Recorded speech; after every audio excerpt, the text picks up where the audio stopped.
Me gustaría que abramos nuestras Biblias en el libro de Filemón. Se encuentra antes de Hebreos y después de Segunda de Timoteo.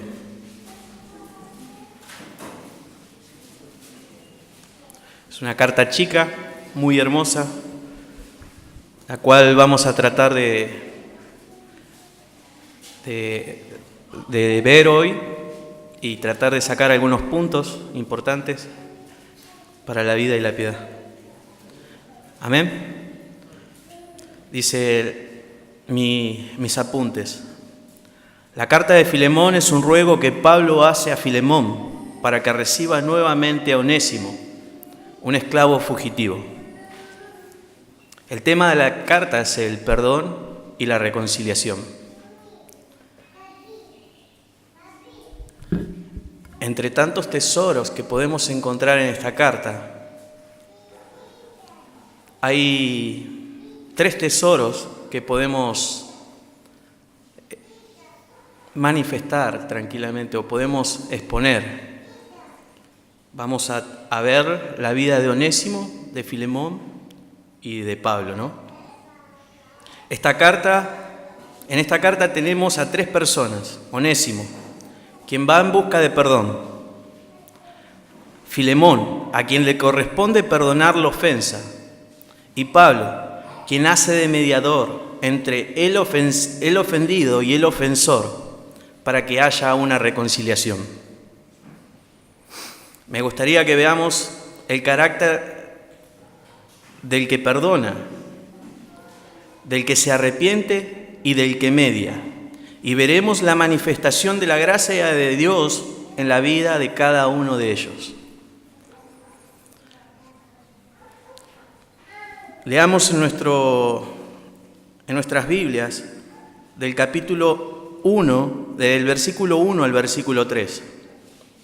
Dice: Pablo, prisionero de Jesucristo, y el hermano Timoteo, al amado Filemón, colaborador nuestro, y a la amada hermana Apia y Arquipo, nuestro compañero de milicia, y a la iglesia que está en tu casa, gracia y paz a vosotros de nuestro Dios, de Dios nuestro Padre y del Señor Jesucristo. Quiero hacer la aclaración de que no voy a exponer todo. Siéntese, hermano, por favor. Perdonen, Quiero hacer la aclaración de que no voy a exponer versículo por versículo, así que trataremos de irnos no menos de 1 hora y media, quédese tranquilo.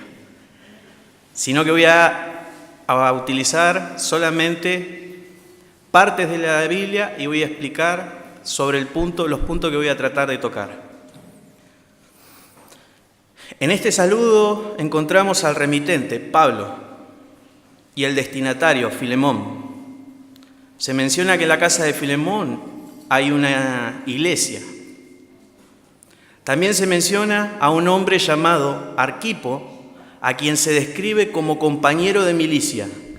Me gustaría que veamos Colosense, capítulo 4, versículo 17. Vamos a conocer un poquito más acerca de quién es Arquipo.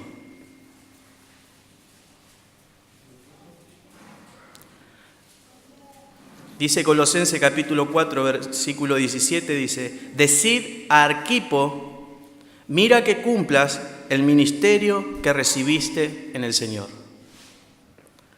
La carta a los colosenses fue escrita también por Pablo. Nos dice en su despedida que ellos deben alentar, exhortar y animar a Arquipo para que cumpla el ministerio que el Señor le encomendó. En otras palabras, Arquipo parece ser parte de la iglesia de Colosa y esta parece estar en la casa de Filemón.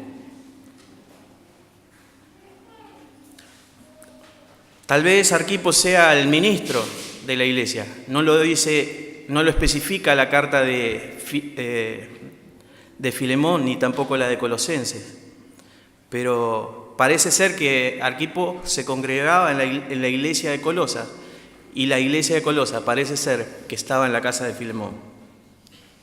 Me gustaría que veamos también el capítulo 4, versículos 7 al 9.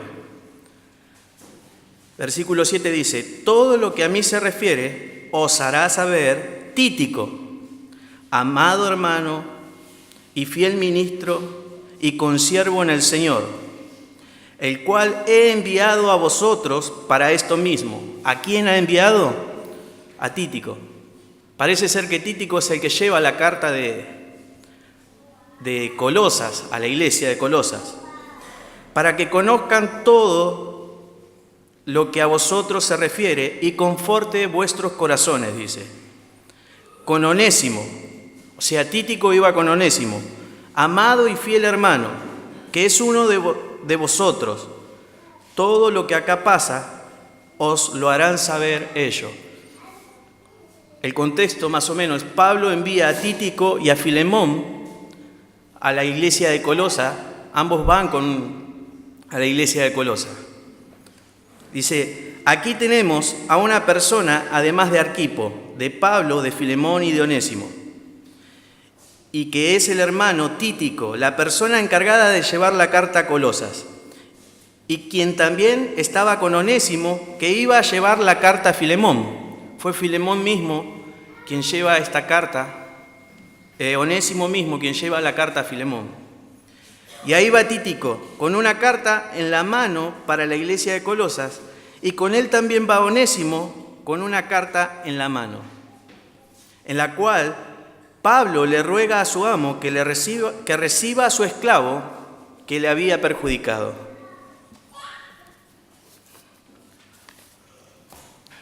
Onésimo va con una carta en la cual tiene la esperanza del perdón y la reconciliación con su amo. Sin embargo, lo que trataremos de ver es que esta carta guarda tanto para Onésimo como para nosotros un sabor de una esperanza mayor.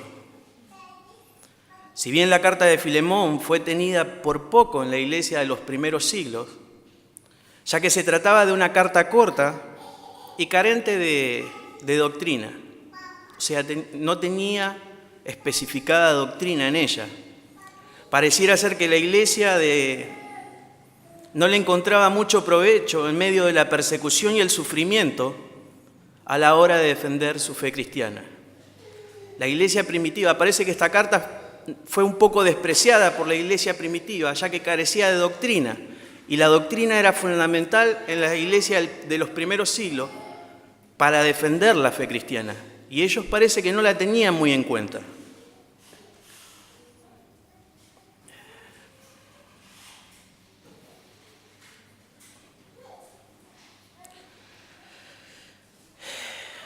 Me gustaría hacer una pregunta.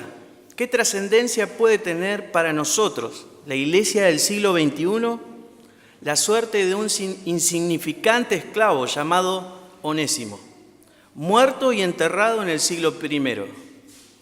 Me gustaría que también te la hagas. Quiero entonces que veamos el carácter de estas tres personas, de estos tres tesoros de la gracia, y que empecemos por Filemón y vayamos a la carta de Filemón y leamos del versículo 4 al 7. Dice Pablo: doy gracias a mi Dios, haciendo siempre memoria de ti en mis oraciones, porque oigo del amor y de la fe que tienes hacia el Señor Jesús y para con todos los santos, para que la participación de tu fe sea eficaz en el conocimiento de todo el bien que está en vosotros por Cristo Jesús, pues tenemos gran gozo y consolación en tu amor, porque por ti, oh hermano, han sido confortados los corazones de los santos. Filemón se había convertido por medio de la predicación del apóstol Pablo. Es por esto las palabras del apóstol en el versículo 19 y 20 de esta carta: yo, Pablo, lo escribo de mi mano, yo lo pagaré, por no decirte que aún tú mismo te me debes también. Sí, hermano, tenga yo algún provecho de ti en el Señor, conforta mi corazón en el Señor, dice Pablo. Esto se lo estaba diciendo a Filemón. Pablo se lo estaba diciendo a Filemón. Y estas palabras de Pablo dan a entender que Filemón se había convertido por medio de la predicación del apóstol. La carta entonces va dirigida a un hombre piadoso, un hombre que consolaba los corazones de sus hermanos en la fe, un hombre que servía a Dios con su vida. Ahora la pregunta es, ¿de dónde surgía tanto amor en Filemón para con sus hermanos? Y la respuesta no es otra que el amor que tenía Filemón para con sus hermanos surgía de la gracia de Dios, de la obra de la gracia de Dios en el corazón de Filemón. El Evangelio había transformado su vida, ya no era una persona egocéntrica que pensaba en sí mismo. Ahora él daba su vida al servicio de sus hermanos. Tal fue el impacto del Evangelio en la vida de Filemón, que abrió las puertas de su casa para una iglesia. Quisiera preguntarte, ¿eres reformado? Gloria a Dios. ¿Amas la doctrina de la gracia? Amén, yo también. La pregunta es, ¿amas a tus hermanos en el Señor? ¿Cómo los amas? ¿Será que como Filemón consolamos y confortamos el corazón de nuestros hermanos? Ahora yo sé que en ocasiones esto no es fácil. Ciertamente que no es fácil. Y mucho menos cuando los hermanos se han portado con actitudes incorrectas, cuando nos han ofendido. Y este es el caso de Filemón. Onésimo, un esclavo, le había defraudado. La carta no nos dice finalmente qué pasó, si Filemón perdonó o no a Onésimo. Pero Pablo estaba convencido de que Filemón finalmente lo iba a perdonar, que Filemón sí lo iba a recibir. Verso 21 dice, te escribo confiando en tu obediencia, sabiendo que harás aún más de lo que te digo. ¿Por qué Pablo estaba convencido de la respuesta que iba a tener Filemón hacia Onésimo? ¿Por qué Pablo había visto la obra de la gracia de Dios en el corazón de Filemón? ¿Y cómo la veía?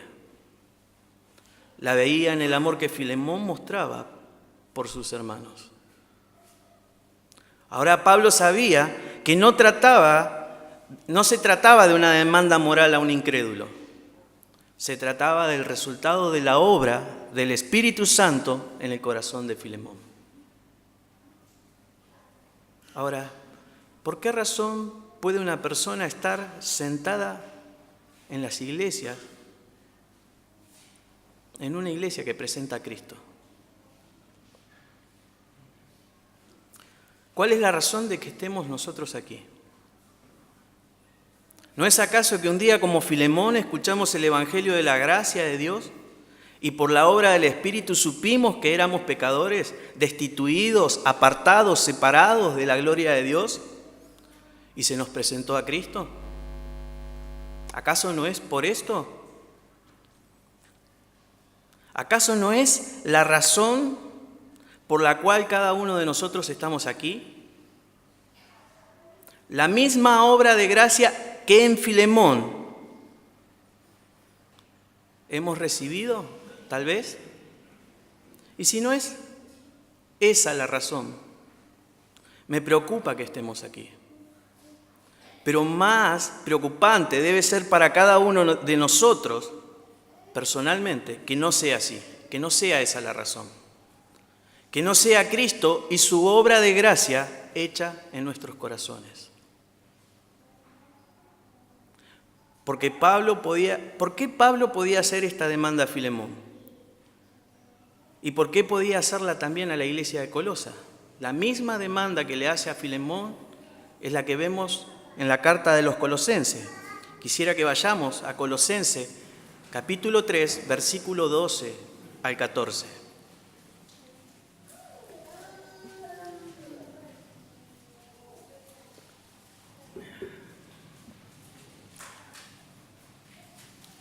Pablo le dice a los colosenses: vestíos, pues, como escogidos de Dios, santos y amados, de entrañable misericordia, de benignidad, de humildad, de mansedumbre, de paciencia, soportándoos unos a otros y perdonándoos unos a otros. Si alguno tuviere queja contra otro, de la manera que Cristo os perdonó, así también hacedlo vosotros. Y sobre todas las cosas, vestíos de amor, que es el vínculo perfecto. Esta exhortación o esta demanda que le hace Pablo a la iglesia de Colosa parece estar impregnada en toda la carta de Filemón. Filemón, debes perdonar a Onésimo. ¿Por qué esta demanda a Filemón? Porque Filemón, así como Cristo te perdonó a ti, tú debes perdonar a Onésimo.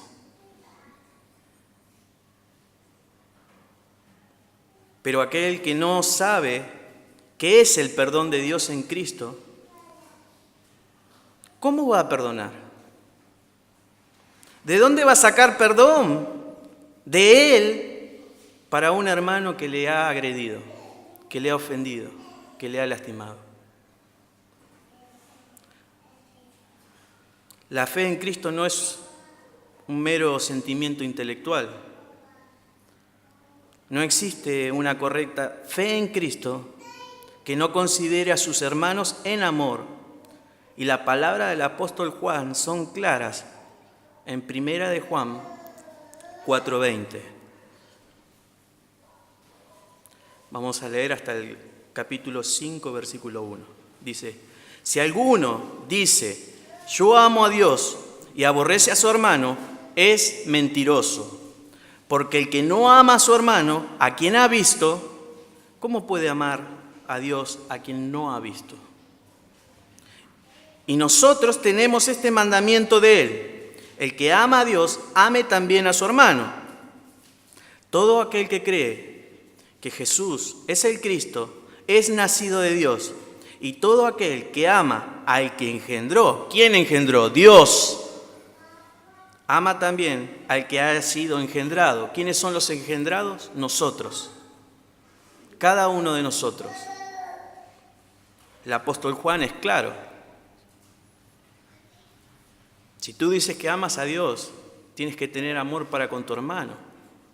Y si tienes amor para con tu hermano, debes perdonar. Ahora, todo hasta acá va muy bien. Pero si somos consecuentes con lo que venimos diciendo, la pregunta es: ¿por qué el ruego de Pablo hacia Filemón? Ya que no es una petición, sino más bien un ruego lo que Pablo le hace a Filemón. Ahora, ¿por qué el ruego? Si se supone que Filemón había sido transformado por la palabra de Dios, si se supone que él debía perdonar, ¿por qué tanta insistencia de Pablo? ¿No es acaso algo natural que tenía que salir de él? Pero cuando pensamos así, nos estamos olvidando del contexto en el que ellos vivían. Voy a leer unas palabras de David Gatland. La petición a favor de Filemón puede parecernos obvia y natural para quienes vivimos en sociedades que consideran la esclavitud como un horrible pecado contra la dignidad humana. No obstante, en la cultura de Pablo era tan inaudito como inconcebible un mundo sin esclavitud. La petición de Pablo para Filemón, para que acogiera a Onésimo, y sus insinuaciones de que se le concediera la libertad, era algo sin precedente. Pablo no le dice a Filemón, libera a Onésimo, pero cuando él dice, sé que harás aún más, tal vez le esté insinuando la libertad de Onésimo. Esta carta no trata sobre la libertad de un esclavo, pero deberíamos considerar que el perdón puede libertar. He querido mostrar hasta aquí, en estos primeros versículos, el carácter de Filemón y la obra de Dios en él y su respuesta de amor para con sus hermanos. Trataremos de ver ahora el segundo tesoro de esta gracia. Quisiera que veamos ahora el carácter del que busca el perdón, que en este caso es Onésimo. Versos del 8 al 14 de la carta de Filemón.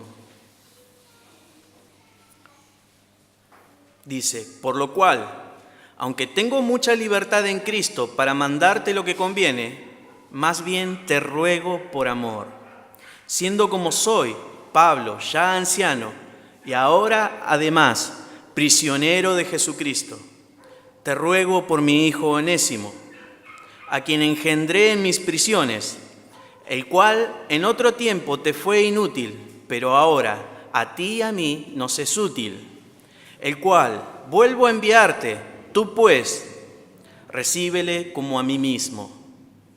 Yo quisiera retenerle conmigo, para que en lugar tuyo me sirviese en mis prisiones por el Evangelio. Pero nada quise hacer sin tu consentimiento, para que tu favor no fuese como de necesidad, sino voluntario. El ruego entonces que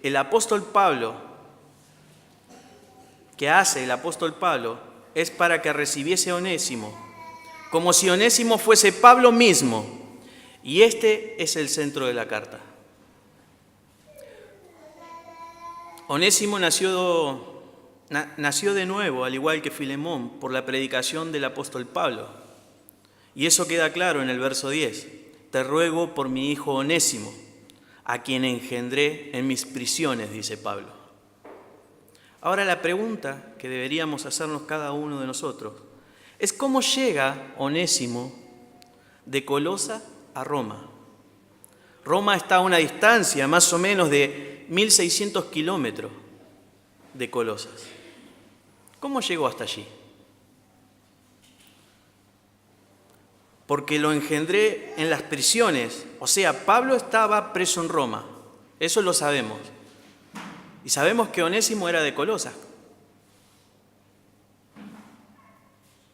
Es posible que Onésimo haya ido a Roma porque allí podía perderse en la multitud y no ser hallado por nadie. Era común también que un esclavo fugitivo acudiera a un amigo de su amo para que interceda a su favor. Ahora, pensemos en lo siguiente. Onésimo había sido inútil a su amo, y no solo inútil, sino que también había perjudicado a su amo, probablemente le había robado. Verso 18 dice: y si en algo te dañó o te debe, ponlo a mi cuenta. Vemos que Pablo no dice: tal vez te haya perjudicado, tal vez te haya dañado o tal vez te debe. El sí condicionante del principio marca a las claras que sí le había perjudicado y sí le debía. Ahora no sabemos si Onésimo huye a Roma con el fin de encontrar a Pablo y que éste sirviera como mediador o con el fin de simplemente esconderse. Es probable que haya huido para no volver, no regresar más con su amo. Ahora, lo que sí sabemos,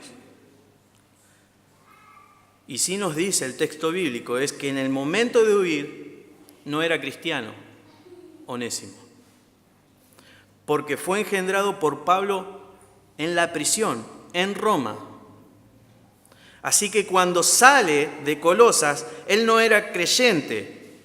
Sale porque había hecho algo malo y sale con la intención de esconderse por causa de su maldad. Y aunque huía de la mirada de los hombres, había una mirada de la cual él no podía escapar. Onésimo era consciente de que era un deudor a su amo terrenal y huía para no tener que dar cuenta de su maldad. Pero de lo que no era consciente es que era deudor de una deuda de la cual nunca podría pagar.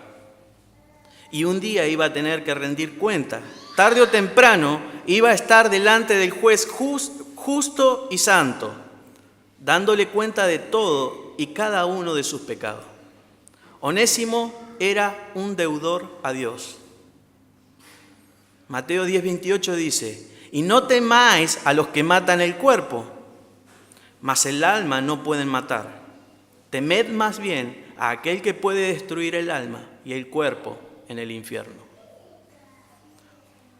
Onésimo no era consciente de quién era aquel a quien tenía que temer, pues su deuda final no era para con los hombres, sino con aquel que puede destruir el alma y el cuerpo en el infierno. No sabemos cómo fue su encuentro con Pablo, pero lo que sí sabemos que se encontraron y que Pablo le predicó a Cristo y a este crucificado. Le predicó el evangelio de la gracia de Dios en Cristo Jesús. ¿Cómo fue esa conversación? Tampoco lo sabemos. Pero déjenme imaginarme un poquito. No lo busquen, lo voy a leer yo. Romanos capítulo 3, versículo 23, de la traducción de la Biblia, traducción viviente. Y me gustaría poner el nombre de Onésimo por lo menos 3 veces. Pero cuando yo diga Onésimo, no quisiera que usted piense en Onésimo, sino que piense en usted mismo. Ponga su propio nombre cada vez que yo diga Onésimo. El versículo 23 dice: Onésimo, pues todos hemos pecado. Nadie puede alcanzar la meta gloriosa establecida por Dios.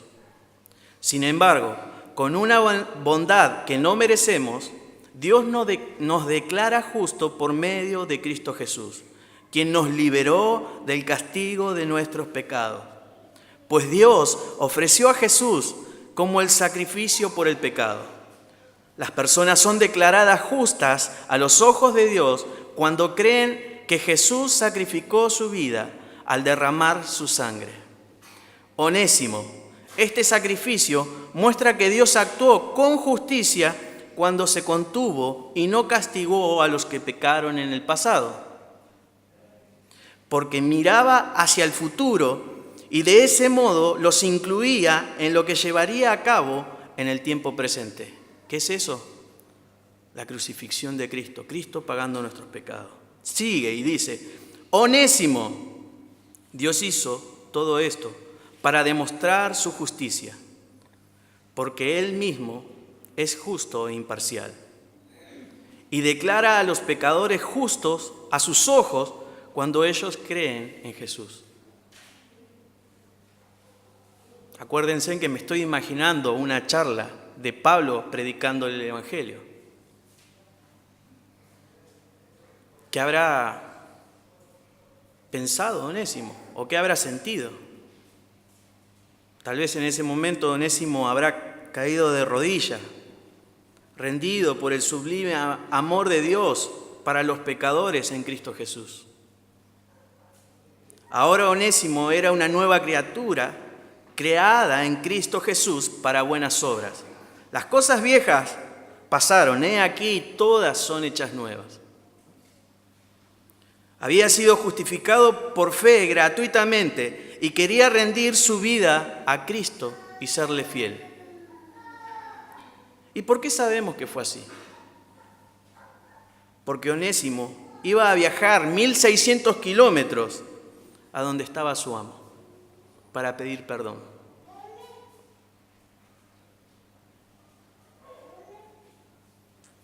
Es que cuando alguien ha sido transformado, impactado por la gracia de Dios, eso tiene consecuencias para su vida. Y si ha ofendido a alguien, va a buscar inmediatamente la reconciliación. Él sabe que no puede estar reconciliado con Dios y enemistado con su hermano. La gracia del Señor no solo había cambiado su relación con Dios, sino también para con sus semejantes. Fíjense que Onésimo no dijo: he aquí todas las cosas son hechas nuevas, ya no tengo que pedir perdón. Sino que él dijo: he aquí todas las cosas son hechas nuevas, debo pedir perdón. Debo arrepentirme por lo que hice. Quisiera que vayamos a Lucas, capítulo 19, versículos 5 al 10. Y que veamos a una persona que también había dañado y había defraudado, al igual que Onésimo, y su encuentro con el Señor. Versículo 5 dice: cuando llegó Jesús a aquel lugar, mirando hacia arriba, le vio y le dijo: Zaqueo, date prisa, desciende, porque hoy es necesario que pose yo en tu casa. Entonces él descendió aprisa y le recibió con gozo.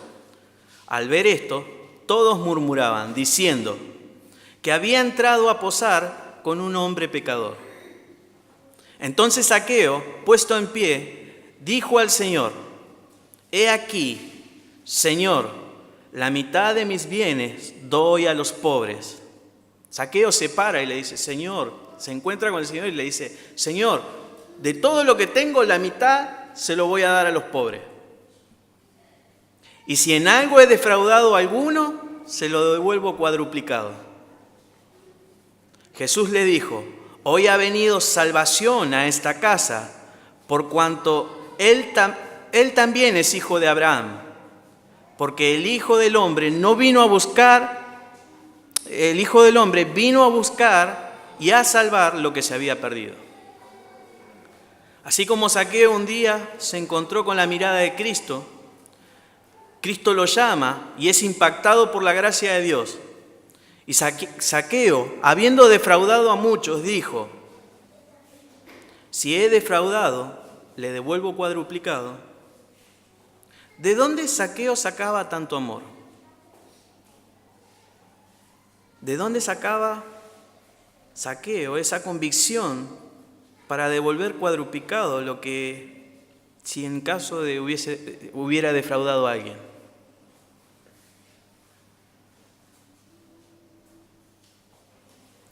Lo había sacado de su encuentro con Cristo. Y de esta manera Cristo había impactado la vida de Onésimo, porque él volvía a arreglar lo que había dañado. Ahora no era una cuestión sencilla.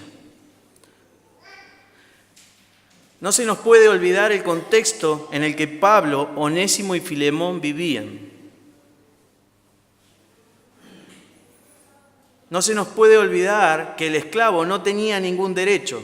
El esclavo podía poseerse, negociarse, como cualquier otra pieza de su propiedad. Estaban completamente a merced de su dueño.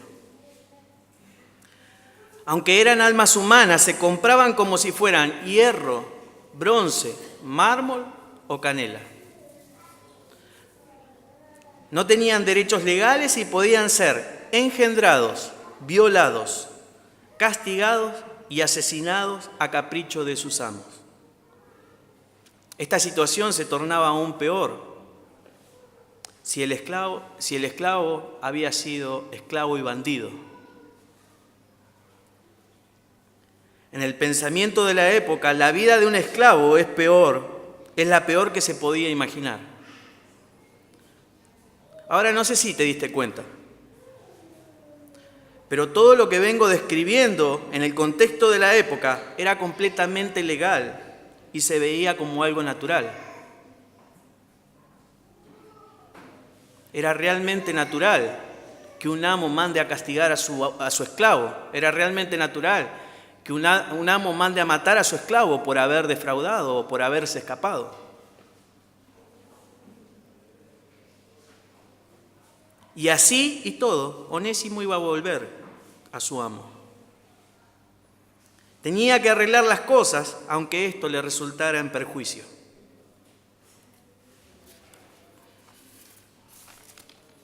Hasta aquí hemos visto el carácter de Onésimo. Ahora pasemos al carácter de quien intercede en la reconciliación, el tercer tesoro de la gracia, el carácter de Pablo. Versículos 15 al 22.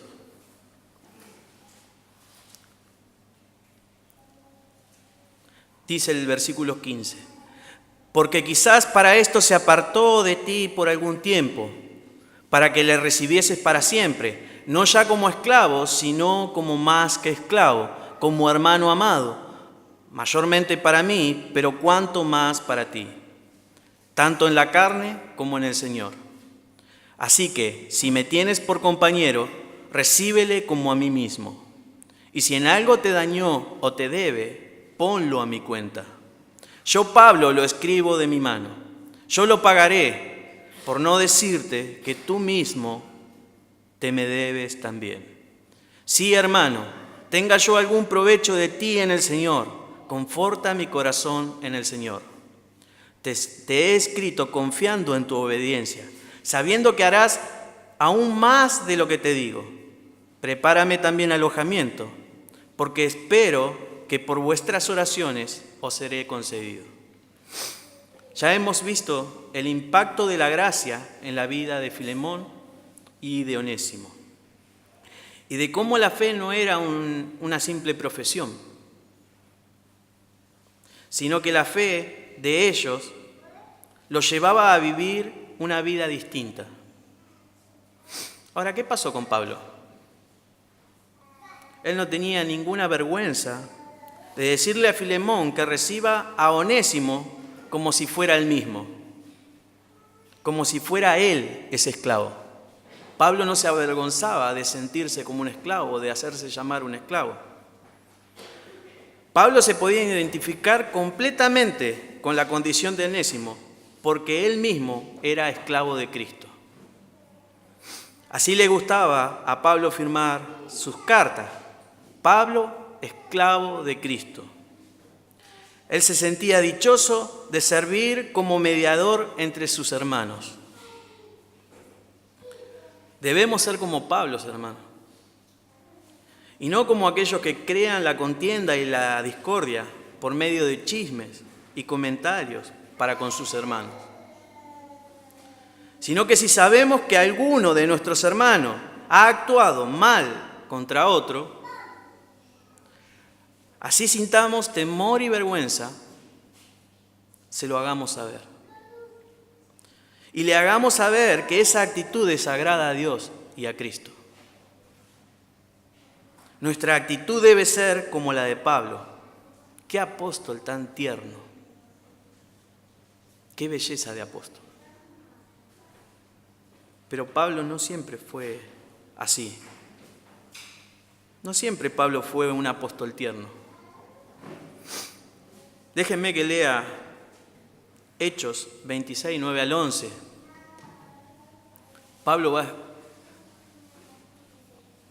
Vamos a conocer más de Pablo. ¿Quién era Pablo antes?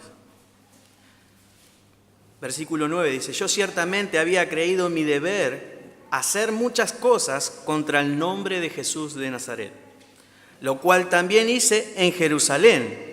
Yo encerré en cárceles a muchos de los santos, habiendo recibido poderes de los principales sacerdotes. Y cuando los mataron, yo di mi voto. Y muchas veces, castigándolos en toda la sinagoga, los forcé a blasfemar. Y enfurecido sobremanera contra ellos, los perseguí hasta las ciudades extranjeras. Aquellos a los que Pablo perseguía, aquellos a los que Pablo daba su consentimiento en sus muertes, ellos son nuestros hermanos. Y están vivos, cada uno de ellos. Pero un día tuvieron que sufrir por su fe en el Señor. Y ahora están con el Señor.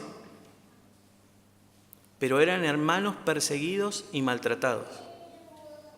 ¿Qué pasó en la vida de Pablo? ¿Por qué, si un día perseguía y blasfemaba el nombre de Cristo y perseguía a los cristianos, por qué ahora mediaba entre un esclavo y su amo cristiano? Si antes los perseguía. Pablo odiaba a Cristo. ¿Qué pasó con él? Dejemos que el mismo Pablo lo cuente en Hechos 22, 6 al 8. Pero aconteció que yendo yo, al llegar cerca de Damasco, como al mediodía, de repente me rodeó mucha luz del cielo. Y caí al suelo y oí una voz que decía: Saulo, Saulo, ¿por qué me persigues? Yo entonces respondí: ¿quién eres, Señor? Y él me dijo: yo soy Jesús de Nazaret, a quien tú persigues. En ese momento Pablo se dio cuenta que el hombre que había sido escupido, golpeado, flagelado y luego crucificado con un letrero que decía Rey de los Judíos, era lo que precisamente el letrero decía que era, Rey de los Judíos. Pablo se dio cuenta que ese que el pueblo judío había rechazado era el que estaba esperando. Y ahora él estaba persiguiendo y matando a sus discípulos. ¿Qué podía hacer Pablo?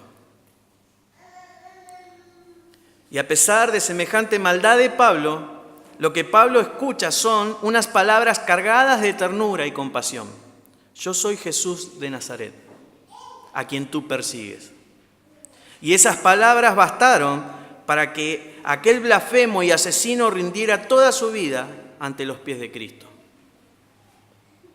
La deuda que él tenía con Dios había sido cancelada por Cristo en la cruz. Él también entendió en ese momento que era un deudor a Dios. Por eso él podía decirle a Filemón: si en algo te dañó o te debe, ponlo a mi cuenta.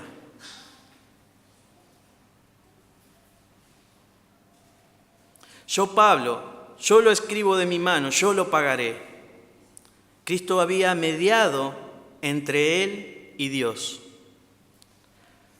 Cristo, el Dios hecho hombre. Esta pequeña carta nos muestra 3 tesoros de la gracia de Dios.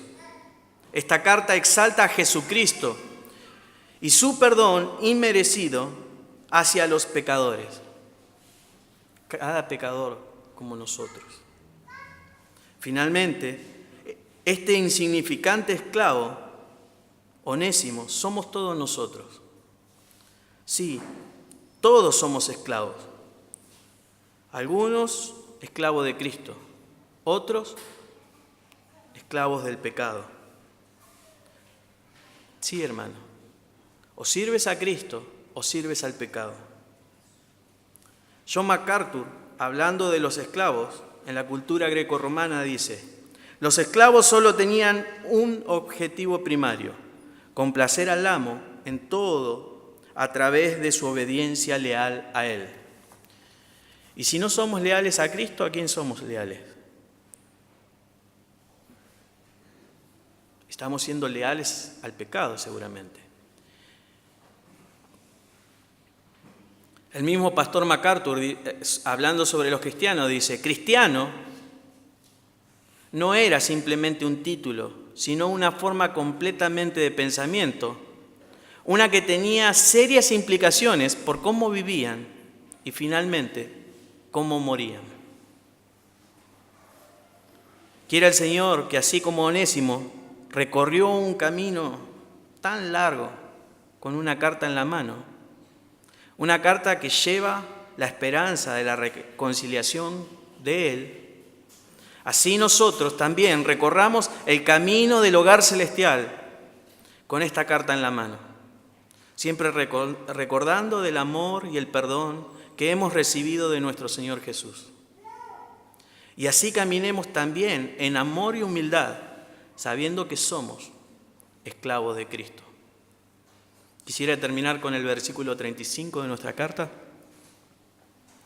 La gracia del Señor Jesucristo sea con vuestro espíritu. Amén. Muchas gracias, hermanos.